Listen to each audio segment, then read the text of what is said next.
Service compris, 1986, je rentre des États-Unis, je trouve que les Français sont bizarrement beaucoup moins serviables et gentils que les Américains, qu'il n'y a pas de raison. Et je me dis à ce moment-là qu'il y a probablement des entreprises françaises qui font des choses un petit peu différemment, qui aiment leurs clients. Je pars à leur rencontre, ça donne un bouquin, succès étonnant, 100 000 exemplaires la première année, et puis il termine à 500 000 exemplaires. En 25 ans, on s'aperçoit que tout a changé. Les technologies, les services, l'économie, le monde, les entreprises, les business models, tout a évolué. Mais quelque part, je me demande si la technologie n'a pas plus évolué que les Français. Et quelque part en matière de qualité de service, c'est-à-dire quand on parle de relations clients, quand on parle de gentillesse, quand on parle de soucis des autres, ben on a le sentiment que les Français ont finalement assez peu bougé. On trouve toujours des chauffeurs de taxi désagréables, on trouve toujours des gens qui ne sont pas à la hauteur de nos attentes.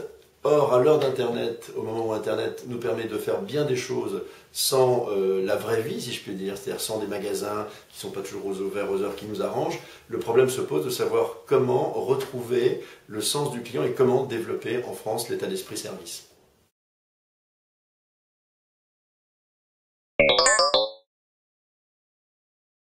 Je crois que ce qu'il faut peut-être retenir simplement, c'est que tout est une affaire de bon sens, du soin qu'on apporte aux autres, et on va peut-être parler de management, mais aussi de la façon dont on traite ses équipes. C'est-à-dire que c'est un sujet clé du livre. Je crois que la vraie belle idée, c'est qu'au fond, il faut s'occuper des équipes avant de s'occuper des clients pour qu'eux s'occupent bien des clients.